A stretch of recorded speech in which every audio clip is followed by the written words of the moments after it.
ये अभी सब लोग अपनी अपनी मांग कर सकते हैं ना। कोई डीएम को विधायक है भाई, आशा नौटियाल जी, और बता रही कि केदारनाथ को बदनाम करने की कोशिश की जा रही है। बहुत सारे लोग मांस, मदिरा और तमाम ऐसे काम कर रहे हैं। उसमें मुद्दा यह है कि केदारनाथ बड़ा पवित्र धाम माना जाता है, 4 धाम में हमारे यहाँ, है ना।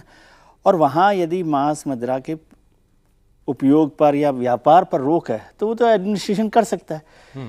वो क्या आशा जी ये कह रही है कि जो हिंदू लोग वहाँ पर मांस बेच सकते हैं? इसमें प्रॉब्लम किस चीज़ पर है? गैर हिंदुओं पर है या मांस पर है? फिर वही मूल प्रश्न आएगा। फिर आपका इस पर चर्चा नहीं करेंगे। तो मूल प्रश्न यह है कि क्या इस तरह की बातें होती है। और मुझे लगता है कि आज बातें तो लगातार हो रही हैं। नहीं, मुझे लगता है कि आजकल सब लोग में, उसके बाद फिर तो सब लोग अपने अपने राजनीति के लिए अपने अपने जो भी काम है, उनका जो मंशा है, मंसूबे हैं, उसके लिए कोई ना कोई नया इशू चलाते रहते हैं, नए विवाद करते रहते हैं। और ये सब डिस्ट्रिक्ट एडमिनिस्ट्रेशन के काम है कि वहाँ पर कैसे व्यवस्था ठीक से चले, किसी भी पर्व पर, किसी भी धाम में, किसी भी धार्मिक स्थल पर।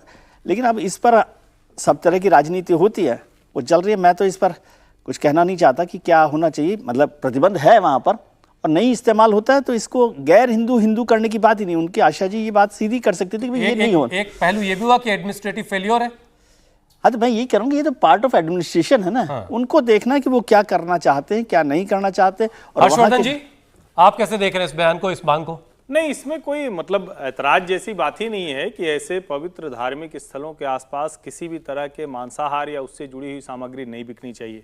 अब अगर आशा नौटियाल जी को कोई जानकारी मिली है तो वो उसकी शिकायत करनी चाहिए और उस पर कार्रवाई करवानी चाहिए। इसमें तो कहीं कोई ऐतराज होना ही नहीं चाहिए। उस पर ये जिसको कहते हैं ना कि नो कॉम्प्रोमाइज का मसला है। ऐसे पवित्र स्थलों पर कोई भी अपवित्र कार्य कोई भी कर रहा हो, वो फिर हिंदू हो या गैर हिंदू हो, इससे थोड़ी तय होगा। वो पूरी तरह से उस पर कार्रवाई की जानी चाहिए, उसको प्रतिबंधित किया जाना चाहिए, वहां बिल्कुल इजाजत नहीं मिलनी चाहिए।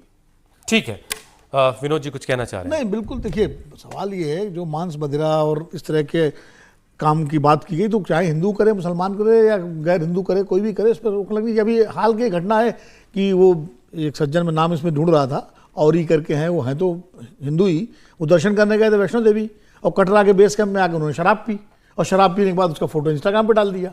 उसके बाद उनके खिलाफ FIR हुई। वो तो गैर हिंदू नहीं थे। तो ऐसे इस तरह की, मेरा कहने का मतलब है, कोई भी करे, आशा जी को ये कहना चाहिए कि मेरे हिसाब से एक विधायक के नाते, विधायक अगर वो हैं तो सबकी प्रतिनिधि हैं, वो जिसने वोट दिया उसकी भी, जिसने नहीं दिया उसकी भी, उनको ये कहना चाहिए कि इस धाम की पवित्रता बरकरार रहे और यहाँ पर इस तरह के कोई काम ना हो, चाहे वो किसी के द्वारा किए जाए, जिनसे सियासत नहीं हो पाएगी ना। हाँ, सियासत नहीं हो पाएगी।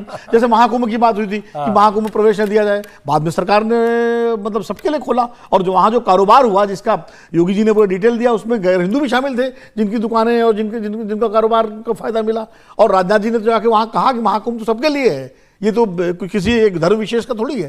तो ऐसे ही बाबा केदारनाथ का धाम भी सबके लिए है। नहीं, बस इसमें थोड़ा सा सर है धर्म विशेष का ही, कोई भी आ जा सकता है। ये थोड़ा सा मतलब है हिंदू धर्म का ही, उसमें कोई भी आता जाता है, किसी को कोई मनाही ही नहीं, आज तक नहीं मनाही है, इस बार भी नहीं। धर्म विशेष से मतलब धर्म विशेष तक सीमित नहीं है। हाँ, मतलब है तो धर्म विशेष का ही नहीं, हिंदू धर्म का वो समागम है, इसमें कोई भ्रम नहीं। धर्म का समागम है, वो बात सही है।